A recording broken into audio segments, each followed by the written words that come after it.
यह theory Israel को कंगाल करेगा हमास और फिर शिकार करेगा ईरान। कैसे? देखिए, किसी भी देश को जब युद्ध लड़ना हो तो उसे आर्थिक और सामरिक दोनों मुद्दे पर, दोनों फ्रंट पर मजबूत होना जरूरी होता है। इजराइल के बारे में हम मानते भी हैं कि वो है, लेकिन यह आज आपको बताते हैं कि इजराइल की इस वॉर के समय क्या आर्थिक सेहत है, या इजराइल कितना खर्च कर रहा है इस वॉर पे, और 45 दिनों से कर रहा है। देखिए, इजराइल को अगर रोजाना के हिसाब से देखें तो ब्लूमबर्ग के मुताबिक युद्ध से इजराइल को प्रतिदिन लगभग 260 मिलियन यानी 2160 करोड़ 42,50,000 रुपए का नुकसान हो रहा है, या फिर इसको आप दूसरी थ्योरी में कहें तो इतना उसको खर्च करना पड़ रहा है। 2167 करोड़ रुपए डेली का खर्च है इजराइल का इस वॉर में। आगे बढ़ते हैं, अकेले अक्टूबर में इजराइल का बजट घाटा 7 गुना बढ़ा है। इजराइल में लोगों की खपत कम हो गई है और लोग खर्च कम कर रहे हैं। इजराइल में उनकी जो वहां की मुद्रा है 11 साल में सबसे कम हो गई है। 7 अक्टूबर के बाद कर्ज जो है उनका 50,000 करोड़ रुपए उन्होंने मार्केट से लिया है, मार्केट से 50,000 करोड़ रुपए। उनकी जीडीपी का साइज है 44 लाख करोड़ रुपए का, और वो अगर पर कैपिटा इनकम देखें तो उनकी प्रति व्यक्ति आय जो यहां पर है वो $53,000 है प्रति व्यक्ति। $53,000 ये उनकी जीडीपी है। और ये यहां पर मैं यही तो कह रहा हूं, इसको आप चाहे इधर से देखिए ग्रुप कैप्टन विनोद ऑगस्टीन, चाहे उधर से देखिए। सर, कितनी कंट्रीज होंगी जो पर डे वॉर में इतना खर्च कर सकेंगी?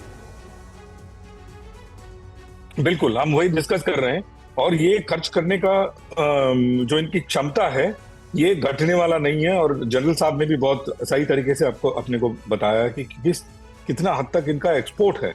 और एक्सपोर्ट में एक और चीज मैं ऐड करना चाहूंगा गौरव, और ये दर्शकों के लिए ऐड करना चाहूंगा। ये मेरे जो डिफेंस एक्सपर्ट हैं बिल्कुल इस बात से वाकिफ हैं। अगर कोई चीज, ये माउस देख लीजिए, अगर इसका बनाने की खपत अगर 10 रुपए है, मिलिट्री ठप्पा लगते ही ये 1000 रुपए में बिकता है। और इसी तरह से इजराइल या कोई भी देश अपने जो मिलिट्री साजो सामान जो है 10x या 20x में बेचते हैं। तो इसमें इतना आपको फायदा है, और फायदा सारा का सारा जो है पिछले 50 दिनों से ये अपना इस्तेमाल कर रहे हैं। तो जल्दी से जल्दी इनकी आर्थिक स्थिति में इतना फर्क नहीं पड़ेगा। एक और चीज मैं गौरव कहना चाहूंगा, इजराइल कई बार जाना हुआ, मेरी मदर को भी जाना हुआ। देखिए, जहां आप ज्यादा कमाते हैं वहां आप खर्च भी ज्यादा करते हैं और चीजों की कीमतें भी ज्यादा होती हैं। तो जो कॉस्ट ऑफ लिविंग है इजराइल में का बहुत बहुत महंगा है, बिकॉज वो लोग ज्यादा कुछ बनाते नहीं है, सारा कुछ बाहर से लाते हैं। तो जिसके वजह से आम इंसान पे, जैसे आप कह रहे हैं, डे टू डे लिविंग में जरूर फर्क पड़ा होगा और पड़ेगा, और आगे जाकर के और खराब होगा हालत।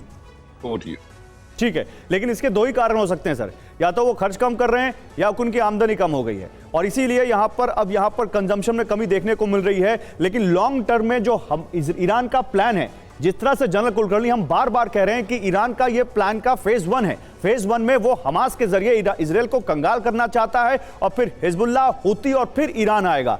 तो क्या उनका प्लान इस नंबर को देखते हुए आपको लगता है कि वाकई सही दिशा में आगे जा रहा है?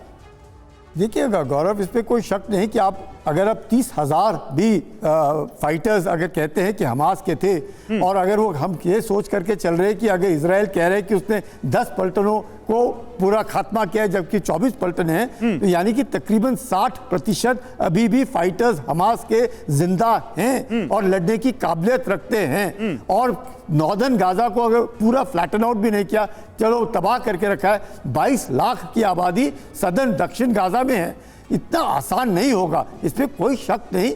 जैसे शैलेंद्र जी बता रहे थे कि युद्ध है, तबाही होगी, खर्चा होगा, इस पर कोई शक नहीं। लेकिन अगर कोई ये सोच करके चल रहा है कि हम इजराइल का अस्तित्व खत्म कर देंगे, वो नहीं हो सकता। अगर इजराइल ये सोच करके चल रहा है कि हम हमास का आइडियोलॉजी, अस्तित्व खत्म कर देंगे, वो भी नहीं हो सकता। तो दोनों को कॉम्प्रोमाइज करना पड़ेगा युद्ध के द्वारा। यकीनन सबने अपने आप को दबदबा मचाने की सोची। अगर ये कोई सोचता है कि वो जैसे बार बार कहते हैं from the Jordanian river to the Mediterranean, क्या ये नंबर्स कर्नल शैलेंद्र, क्या ये नंबर्स प्रेशर बनाएंगे इजराइल पर ये युद्ध जल्द से जल्द खत्म करने के लिए? मुझे नहीं लगता कि इजराइल के ऊपर इस तरह का प्रेशर बनेगा। उसका कंसर्न हो सकता है, वो अलर्ट हो सकता है, मैं मान जाऊंगा। पता है क्यों? क्योंकि उसका सिंगल एजेंडा एग्जिस्टेंस का है, सर्वाइवल का है। अगर इसके लिए आपको बैंकरप्ट भी होना पड़ता है तो ये वो कंट्री है जिसको मालूम है कि यस, मैं डे 1 से अपने सर्वाइवल के लिए खड़ा होना है मुझे। मेरे साथ कोई नहीं खड़ा होगा। ये कंट्री अपने आप को उस काबिल बना के रखेगा कि वो इस तरह के झटके सहले और सहम जाए। आप कह रहे हैं नंबर्स हैं, और नंबर्स यहां पर फिलहाल मैटर नहीं करते।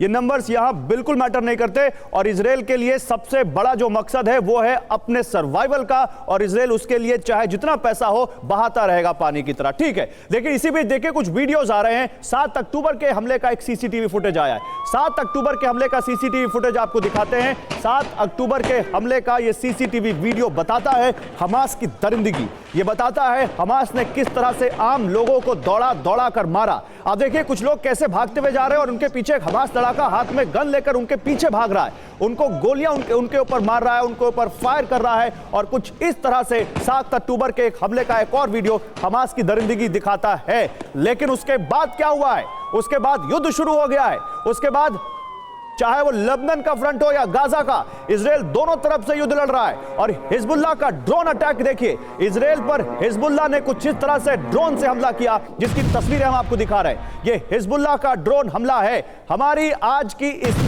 जो आपके लिए हम ये थ्योरीज लेकर आए, जिसमें हम 3 फेज दिखा रहे हैं, उसमें ये दूसरा फेज है। ये देखिए पहाड़ियों के बीच में जो इजराइल की सेना की पोस्ट हैं, जो उनके टावर हैं, जो उनके कम्युनिकेशन सिस्टम हैं, उनको ड्रोन से, और ये ड्रोन आत्मघाती ड्रोन है, ये कामिकाजी ड्रोन है जिनसे वो इन पर अटैक कर रहा है। और उसके बाद हमास, हिजबुल्लाह और अब ये हूती, इजराइल के जहाज पर हूती के अटैक का वीडियो, दुनिया को इस वीडियो ने सन्न करके रख दिया है। कैसे कुछ यहां पर लुटेरे हूती विद्रोही हेलीकॉप्टर में बैठकर आते हैं और पूरे एक बहुत बड़े शिप को हाईजैक कर लेते हैं। यह वीडियो जब से आया है तब से इसी वीडियो पर दुनिया भर में चर्चा हो रही है। आखिर कैसे एक जो रूट है, दुनिया का बहुत बिजी रूट है, जहां से दुनिया के ट्रांसपोर्टेशन का 12% हिस्सा जाता है, वहां एक जहाज को दिन दहाड़े हेलीकॉप्टर में आए कुछ लोगों ने इस तरह से हाईजैक कर लिया।